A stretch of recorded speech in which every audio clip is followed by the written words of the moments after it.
여러분, 우리 예수님께서는 십자가를 지심으로 우리의 죄 문제를 해결해 주셨고, 부활하심으로 말미암아 사망의 문제를 해결해 주셨습니다.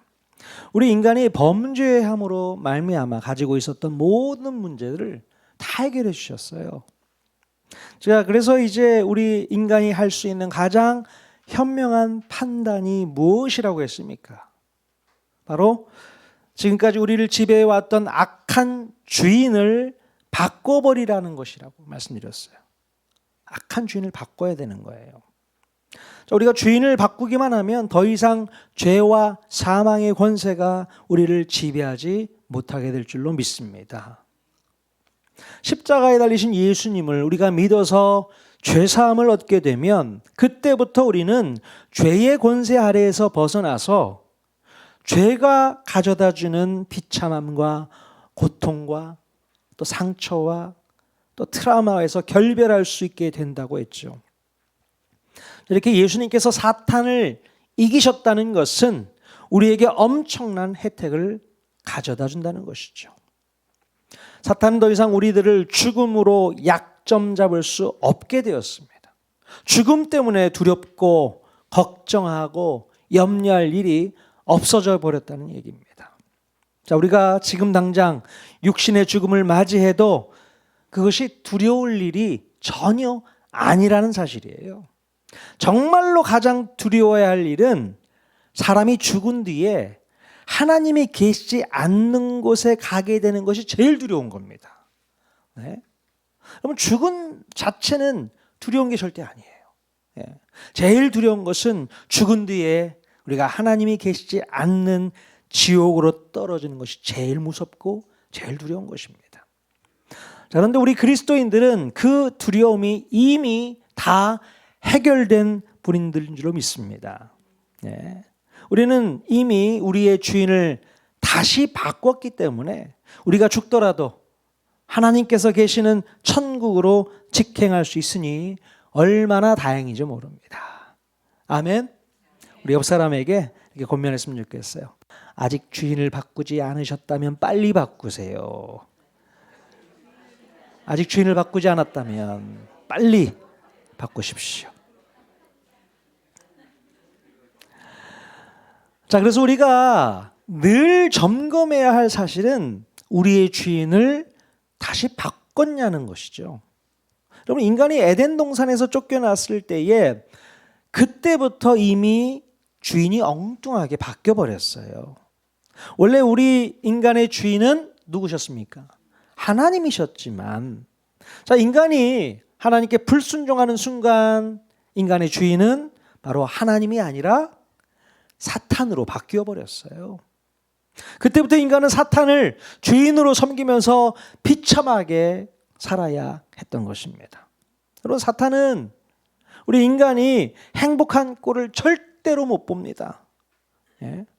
어떻게 해서든 비참하고 고통스럽게 우리를 괴롭히는 것이 사탄의 목표인 것이죠.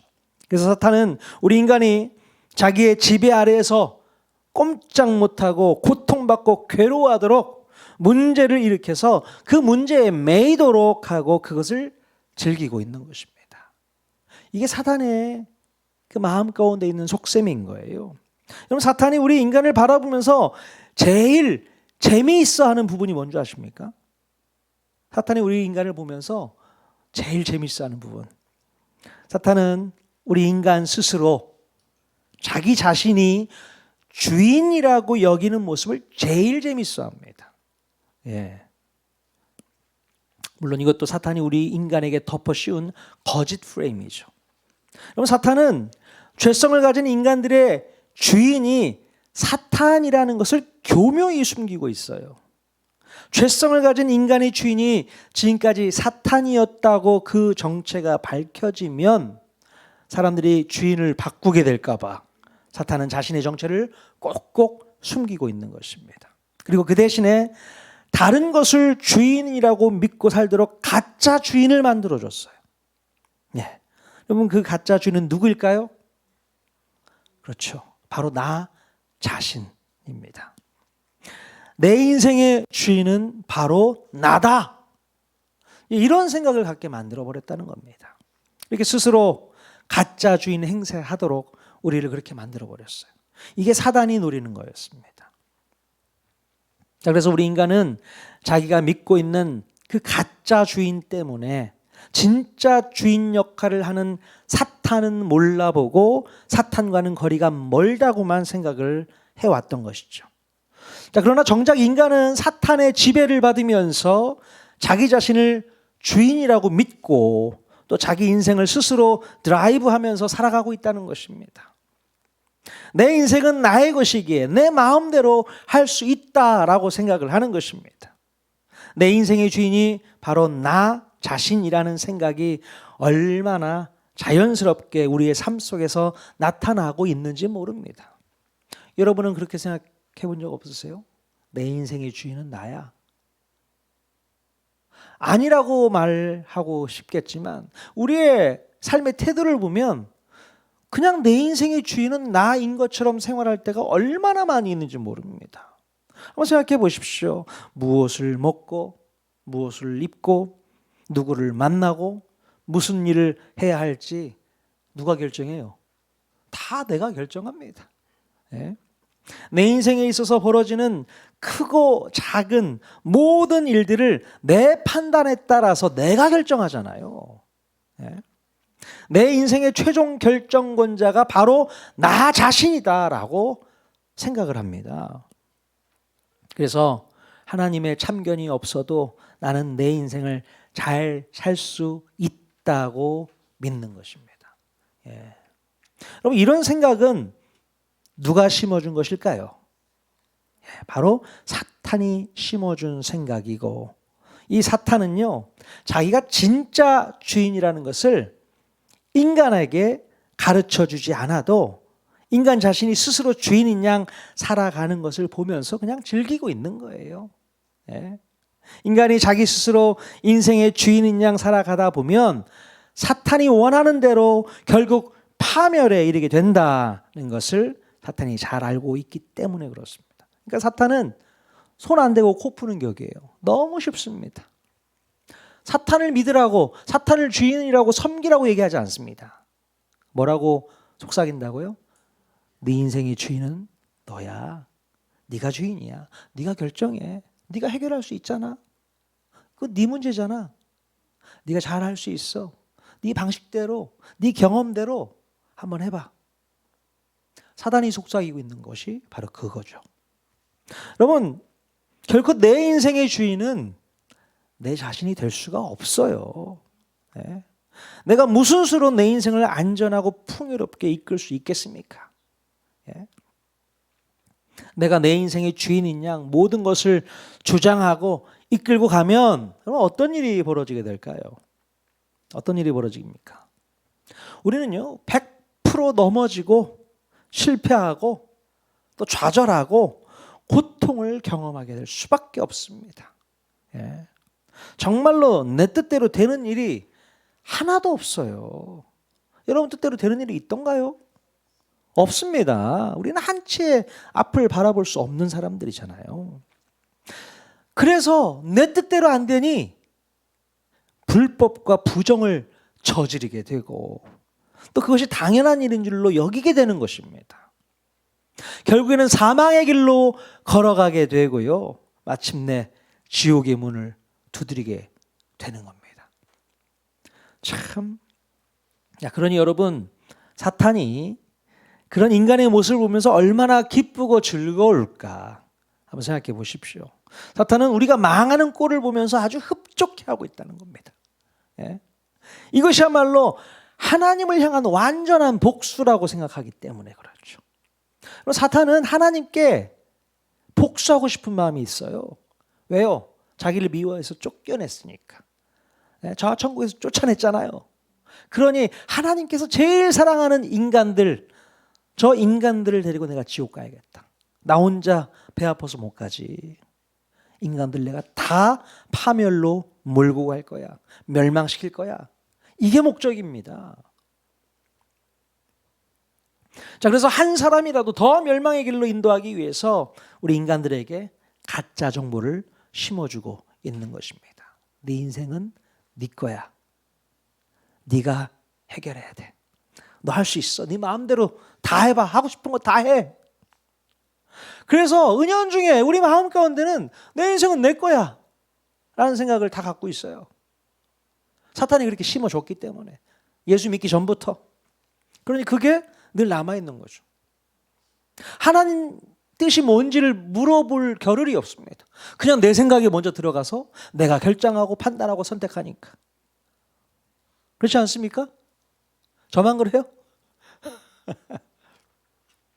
자, 요즘 우리가 나누고 있는 이 출애굽기 말씀을 보면요, 사탄에게 조종당하는 한 사람을 발견하게 됩니다. 누구일까요? 예, 어떻게 이렇게 잘 아세요? 애굽의 바로입니다. 이 바로는 사탄에게 철저히 조종당하고 있음을 알 수 있게 되는데요. 사탄은 바로에게 너의 인생의 주인은 바로 너라고 거짓 프레임을 이미 씌워줬습니다. 바로는 이 사탄의 사주를 바꿔서 자기의 인생뿐만 아니라 심지어 이스라엘 백성들의 주인인 양 행세를 하면서 그들을 놓아주지 않으려 했다는 것입니다. 이스라엘 백성들은 자신의 재산이잖아요. 그 재산이기 때문에 아깝게 놓아줄 수 없다는 겁니다. 어떻게 이 재산을 내가 놔줘? 놓아줄 수 없지. 내 건데. 여러분, 우리가 애굽의 바로를 가만히 보고 있으면 바로 내 자신의 모습이 보일 때가 있습니다. 나 자신도 애굽의 그 바로처럼 내 인생을 내 마음대로 좌지우지할 뿐만 아니라 또 내 옆에 있는 가족들과 심지어 나와 관계를 맺고 있는 모든 사람들을 자신의 뜻대로 주장하고 억압하고 또 이용하고 다스리려고 할 때가 있습니다. 여러분, 그렇지 않아요? 나 자신뿐만 아니라 내 옆에 있는 가족들에게 내 뜻을 주장시키는 겁니다. 그들을 컨트롤하려고 하잖아요. 또 주변에 있는 누군가의 삶을 개입해서 내 뜻대로 마음껏 주장하려고 하는 것. 우리의 모습인 것 같습니다. 내가 모든 것의 주인 양 생각하고 또 행동하면서 또 다른 사람들까지도 통제하려고 하는 이 모습, 바로의 모습하고 똑같습니다. 애굽의 바로를 보면서 내 자신의 모습이 어떠한가 한번 발견해 보시죠. 네. 자, 그런데요, 이런 애굽의 바로가 제일 싫어하는 게 뭔지 아세요? 제일 싫어하는 것 뭘까요? 바로 이스라엘 백성들을 빼앗기는 것을 제일 싫어해요. 예. 모세가 이스라엘 백성들을 데리고 하나님께 예배하러 가겠다고 하니까 그것을 하지 못하도록 계속적으로 방해하고 막고 있는 것을 볼 수 있습니다. 자, 바로는 이스라엘 백성들의 주인이 바뀌는 것을 너무 싫어했어요. 예. 지금까지 이스라엘 백성들의 주인은 바로 자기 자신이었는데 이 백성들이 하나님께 예배하러 간다는 것은 주인을 바꾸겠다는 뜻이잖아요. 자, 그 어떻게 해서든 막고 싶은 겁니다. 예? 너희들의 주인은 난데 어떻게 하나님께 예배하러 간다는 거야? 그 주인을 바꾸는 건 내가 허락할 수 없어 라고 말하고 싶은 거죠. 자, 그래서 여러 번의 그 재앙에 대해서도 마음을 아주 강팍하게 해서 이스라엘 백성들의 예배를 방해하려고 했던 것입니다. 자, 지난번에도 살펴보았지만 여러분, 개구리 재앙이 뜻하는 것이 뭐라고 말씀드렸어요? 네? 바로 하나님께서 정해놓으신 경계를 벗어나면 바로 그것이 재앙이라는 뜻이었잖아요.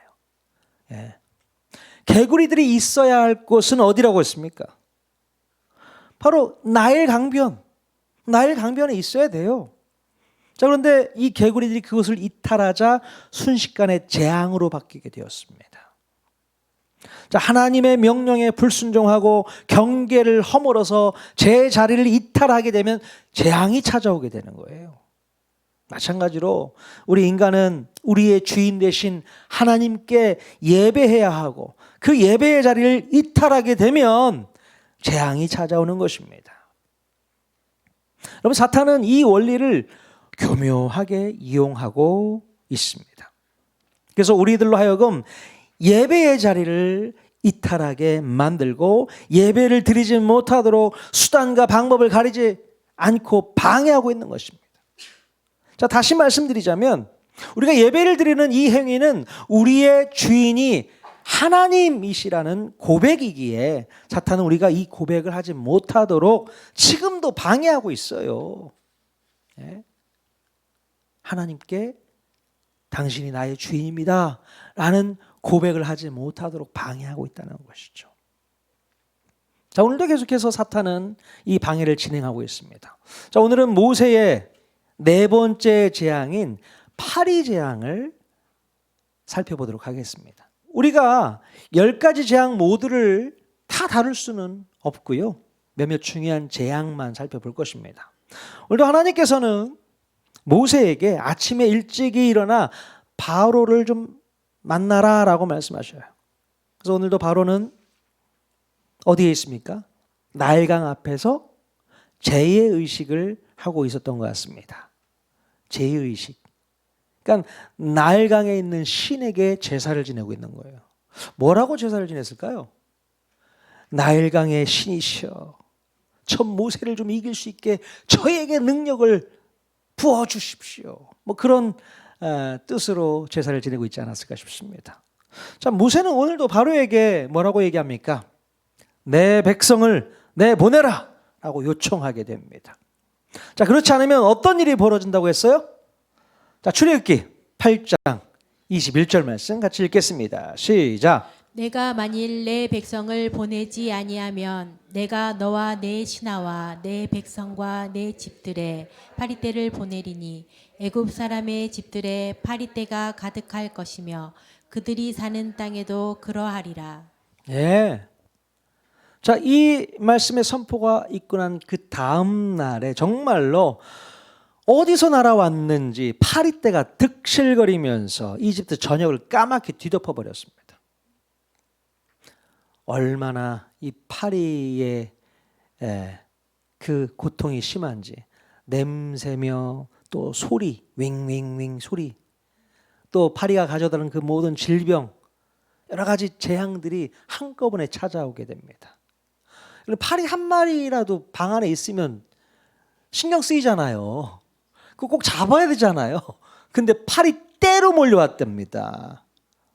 뭐 내일 아니니까 뭐 상관없지만, 예, 아마도 그 전에 있었던 이 개구리 재앙 때에 길바닥에 나뒹구는 개구리의 사체로 인해서 파리가 발생하지 않았을까? 이런 생각도 들겠죠? 자, 그래서 자유주의 신학자들은요, 이 파리떼가 하나님께서 보내신 것이 아니라 개구리의 사체로 인해서 저절로 생겨난 자연현상이다라고 주장하기도 합니다. 자, 그런데 이 주장은 완전히 틀린 주장이었음을 성경을 통해서 바로 알 수 있어요. 자, 출애굽기 8장 22절 같이 읽겠습니다. 시작. 그날에 나는 내 백성이 거주하는 고센 땅을 구별하여 그곳에는 파리가 없게 하리니 이로 말미암아 이 땅에서 내가 여호와인 줄을 내가 알게 할 것이라. 네. 바로 세 번째 재앙인 이 재앙까지는요, 이스라엘 백성들이 머물고 있었던 이 고생 땅까지 임하게 돼서 애굽 백성들뿐만 아니라 이스라엘 백성들도 고통을 겪게 되었습니다. 예.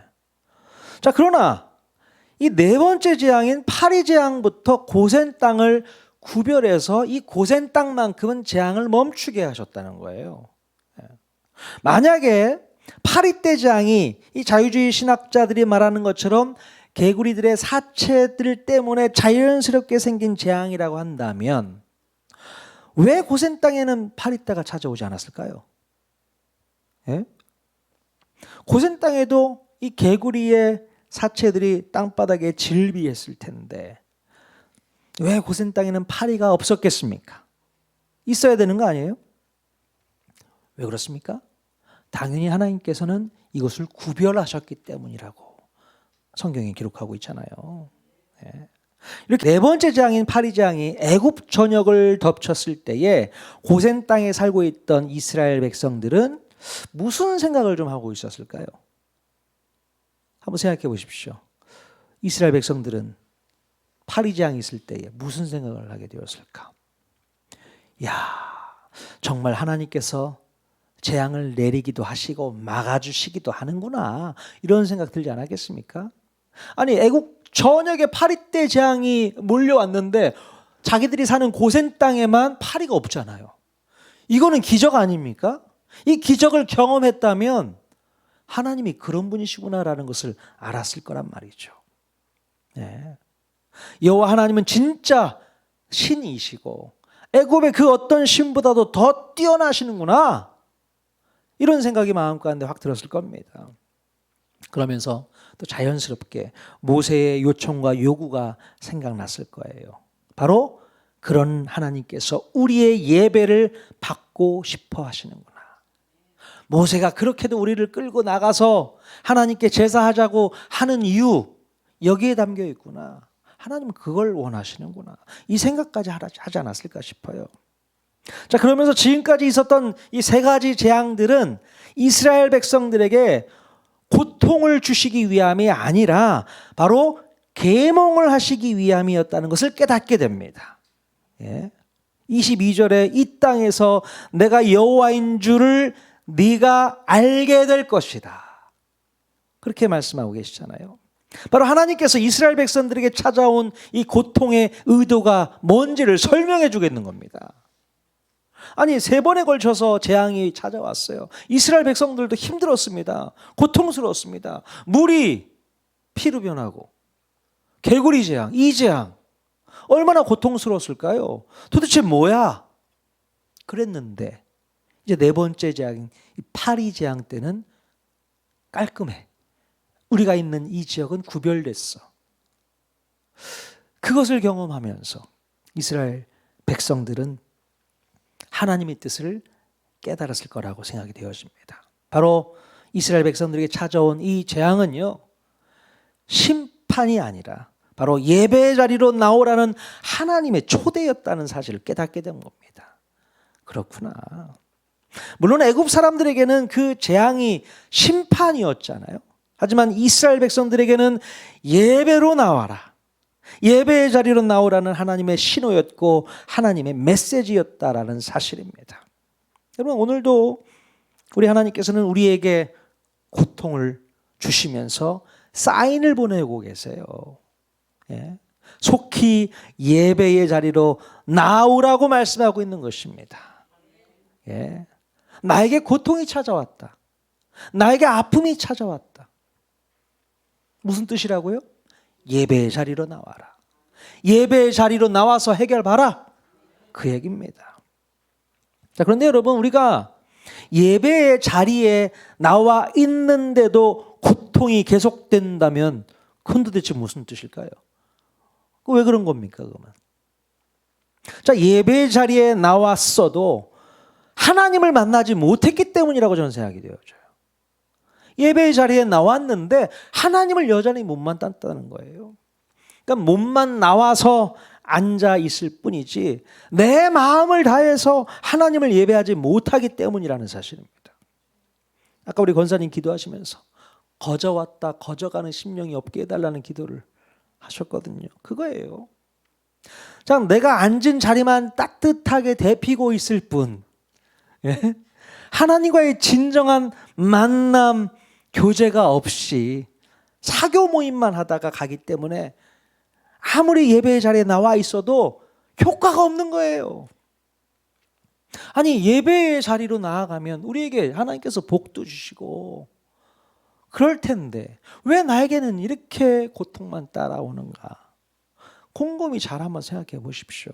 내가 정말 하나님과 좋은 관계를 맺고 있는지, 오늘 이 예배 시간에도 내가 하나님을 만나고자 하는 그 열정과 열정을 가지고 예배하고 있는지를 생각해 보십시오.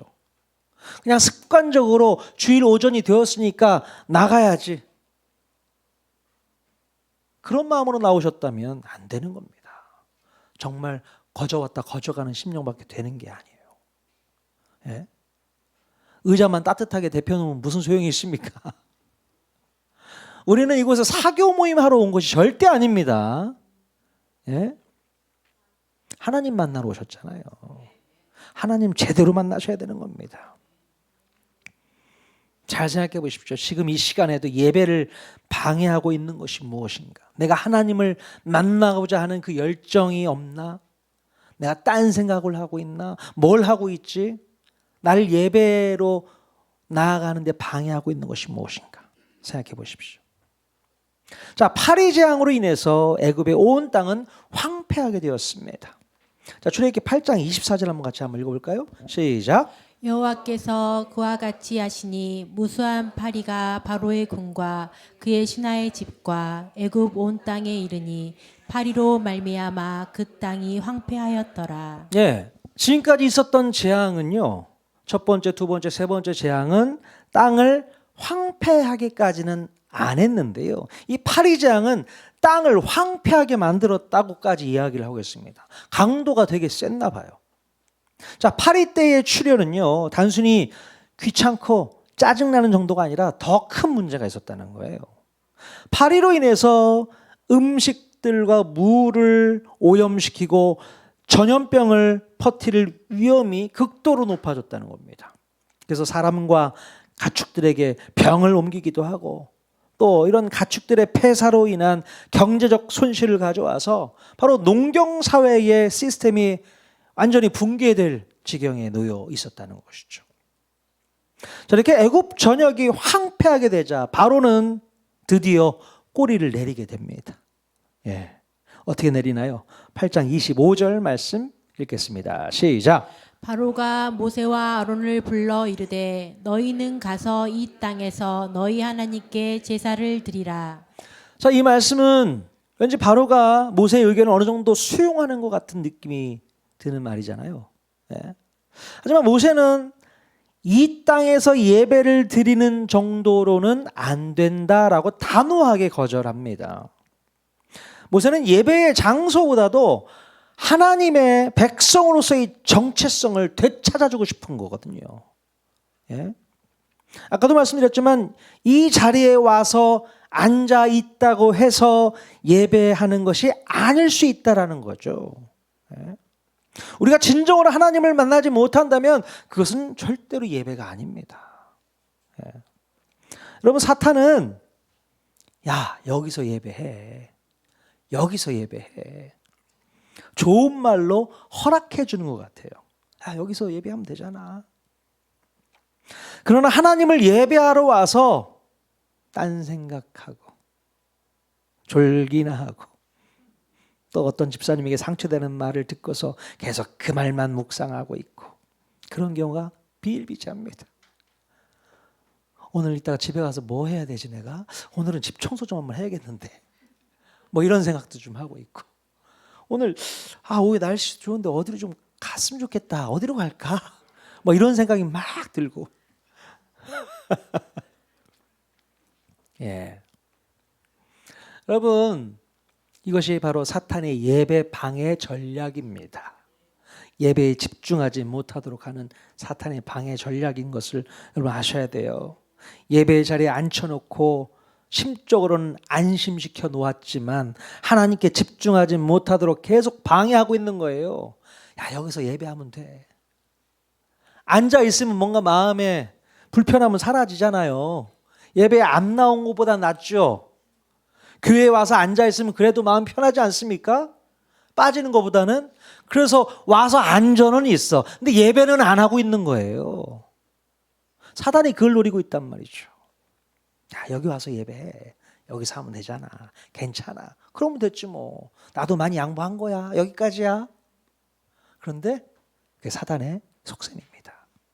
와서 앉아만 있으면 뭐 하냐는 거죠. 그건 예배가 아닙니다. 여러분, 지금 모세도 이런 문제가 발생하게 될 것이라고 바로에게 항의를 하고 있는 거예요. 그래서 이것보다도 더욱 하나님께 집중할 수 있는 것으로 나아가겠다는 겁니다. 애굽 땅에서 예배를 드리는 것은 바로 그 사탄의 체제 안에서 타협하는 꼴을 받게 되지 않습니다. 그래서 예배는 어디서 드리는가 보다 누구에게 속해서 예배하느냐가 더 중요하다는 겁니다. 그러므로 예배는 장소가 아니라 소속의 문제라는 것을 우리가 깨달을 수 있기를 바랍니다. 장소 그렇게 중요하지 않습니다. 어디에 와서 앉아 있느냐 그게 중요한 게 아니라 내가 정말 하나님을 만나고 있는 하나님의 자녀로서의 삶을 살고 있느냐, 소속의 문제라는 것을 꼭 기억할 수 있기를 바랍니다. 자, 바로는 모세가 자기의 의견을 거절하게 되자 다른 대안을 제시하게 됩니다. 어떤 대안이었을까요? 자, 8장 28절 말씀 읽겠습니다. 시작. 바로가 이르되 내가 너희를 보내리니 너희가 너희의 하나님 여호와께 광야에서 제사를 드릴 것이나 너무 멀리 가지는 말라. 자, 바로는 모세의 뜻을 모두 수용한다는 듯이 이제는 광야에 가서 제사를 드리라라고 얘기합니다. 하지만 뭐라고 얘기해요? 너무 멀리 가지는 마라. 이렇게 요청을 하고 있는 것입니다. 자, 왜 바로는 광야에서 제사를 드리되 너무 멀리 가지는 말라고 얘기를 했을까요? 왜 그랬을까요? 아마도 광야에서 제사를 드리다가 너무 지치고 힘들면 언제든지 돌아오라는 얘기일 겁니다. 예.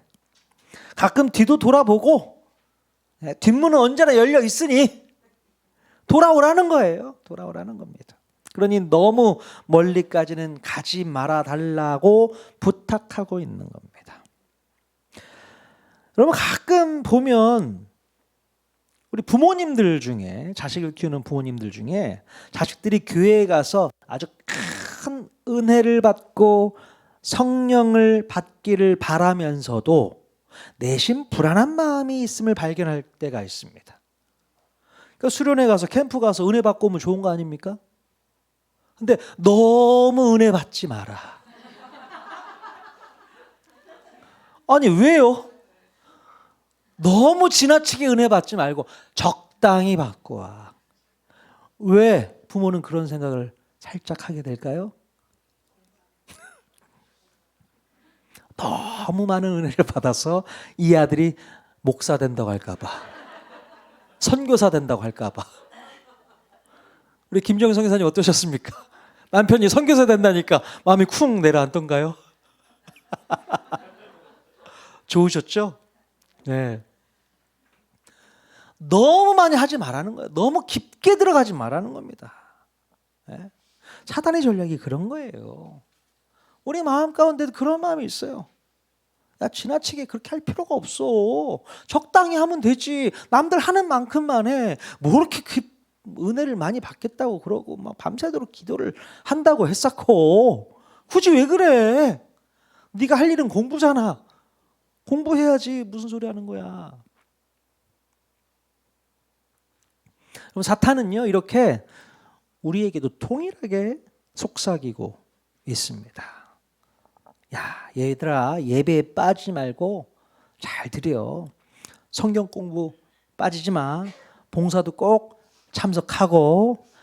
하지만 너무 지나치게 열심 내지 말고 그냥 적당히만 해. 그 얘기입니다. 사탄은요, 너무 지나치게 열심히 할 필요가 없다는 겁니다. 예? 그냥 적당히 하면 충분히 잘 하는 거야 라고 타협점을 제시해 주고 있는 겁니다. 멀리 가지 말라는 거예요. 언제든지 돌아와. 자, 겉으로 보이는 모양만 잘 흉내내면 되지 뭐 그렇게까지 깊이 들어가려고 하니, 그 얘기예요. 여러분, 이 소리는 우리의 마음을 유혹하는 사탄의 음성인 줄로 믿을 수 있기를 바랍니다. 네. 아니, 뭘 그렇게까지 목사님의 말씀을 잘 알아들으려고 하는 거야. 그냥 대충 듣고 졸리면 자, 괜찮아. 네? 여러분, 그렇지 않습니까? 제가 설교를 하고 또 유튜브에 또 올리고 나면 내가 못 들었던 부분이 있는데 한번 또 들었으면 좋겠다. 2번, 3번 찾아보시는 분들이 있으실까요? 네. 뭐하러 그렇게 많이 들어? 쓸데없이. 들을 게 얼마나 많은데, 볼 게 얼마나 많은데. 목사님 설교 뭐하러 들어? 한 번만 대충 듣고 넘겨도 돼. 그런 생각 절대 하지 마십시오. 사단이 준 생각이에요. 더 열심히, 깊이 한 번, 두 번, 세 번 반복해서 들으면 좋습니다. 여러분, 오늘 우리는 꼭 기억해야 될 사실이 있습니다. 사탄이 왜 이렇게 우리의 예배를 방해하는 줄 아십니까? 여러 가지 방법으로 방해하는 이유 뭘까요? 바로 우리가 우리의 인생의 주인을 제대로 찾을까 봐 방해하는 거예요. 우리의 인생의 주인을 제대로 만날까 봐 방해하는 수작입니다. 우리가 하나님을 진심으로 예배하다 보면 우리의 주인이 누구인지를 분명히 알아버리기 때문에 사탄은 그게 싫은 거예요. 그래서 방해하는 겁니다. 우리가 예배하다 보면 이분이 나의 주인이시구나. 나의 하나님, 이분이 나의 주인이시구나. 제대로 만나버리면 사탄을 배신하고 하나님께로 가버리잖아요. 주인 바꿔버리잖아요. 사탄이 제일 싫어하는 겁니다. 그래서 예배를 계속 방해하고 있는 거예요. 갔다 하더라도 다시 돌아오라고 또 얘기하는 겁니다. 네?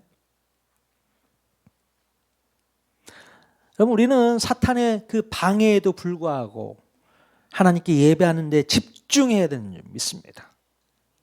집중하십시오. 사탄은 여전히 우리를 방해할 거예요. 우리를 안심시켜 놓고 딴 생각하게 만들고 조금씩 타협하게 만들고 너무 깊게 가지 말라고 얘기할 겁니다. 그러나 여러분, 사단의 음성을 다 무시하시고 하나님께 집중해서 예배하는 저와 여러분 다 될 수 있기를 바랍니다. 예배가 답입니다. 예배를 통해서 나의 주인을 만날 수 있게 되는 것입니다. 내 인생의 주인은 내가 아닙니다. 오직 우리 하나님 한 분밖에 없음을 꼭 기억하시고 믿음으로 승리하는 저와 여러분 모두가 다 될 수 있기를 주님의 이름을 간절히 축원드립니다. 아멘.